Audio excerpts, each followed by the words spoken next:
ರಾಜ್ಯ ಸಚಿವ ಸಂಪುಟ ಪುನರ್ರಚನೆ ಕುರಿತು ಲೋಕಸಭೆಯ ಪ್ರತಿಪಕ್ಷ ನಾಯಕ ರಾಹುಲ್ ಗಾಂಧಿ ಅವರೊಂದಿಗೆ ಚರ್ಚಿಸಲು ಮುಖ್ಯಮಂತ್ರಿ ಸಿದ್ದರಾಮಯ್ಯ ಅವರು ಜನವರಿಯಲ್ಲಿ ಭೇಟಿಯಾಗುವ ಸಾಧ್ಯತೆ ಇದೆ ಎಂದು ಹೇಳಲಾಗುತ್ತಿದೆ.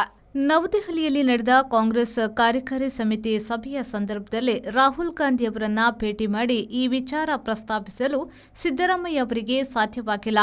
ಆದರೆ ರಾಹುಲ್ ಗಾಂಧಿಯ ಆಪ್ತ ಹಾಗೂ ಅಖಿಲ ಭಾರತ ಕಾಂಗ್ರೆಸ್ ಸಮಿತಿಯ ಪ್ರಧಾನ ಕಾರ್ಯದರ್ಶಿ ಕೆಸಿ ವೇಣುಗೋಪಾಲ್ ಅವರು ಸಿಎಂ ಜತೆ ಚರ್ಚೆ ನಡೆಸಿ ಸಂದೇಶವನ್ನ ರಾಹುಲ್ ಗಾಂಧಿ ಅವರಿಗೆ ತಲುಪಿಸಿದ್ದಾರೆ ಎಂದು ತಿಳಿದುಬಂದಿದೆ.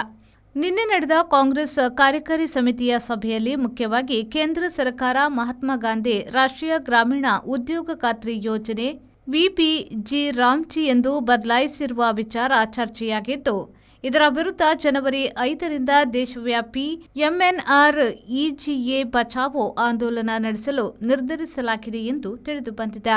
ಸಚಿವರಾದ ಬೈರತಿ ಸುರೇಶ್, ಡಾ.ಎಚ್.ಸಿ. ಮಹದೇವಪ್ಪ ಸೇರಿದಂತೆ ತಮ್ಮ ಆಪ್ತ ಸಚಿವರೊಂದಿಗೆ ದೆಹಲಿಗೆ ತೆರಳಿದ್ದ ಸಿಎಂ ಸಭೆಯಲ್ಲಿ ಭಾಗವಹಿಸಿದ ಬಳಿಕ ಮರಳಿ ಬೆಂಗಳೂರಿಗೆ ಆಗಮಿಸಿದ್ದಾರೆ. ಬ್ಯೂರೋ ರಿಪೋರ್ಟ್, ವಿ4 ನ್ಯೂಸ್, ಬೆಂಗಳೂರು.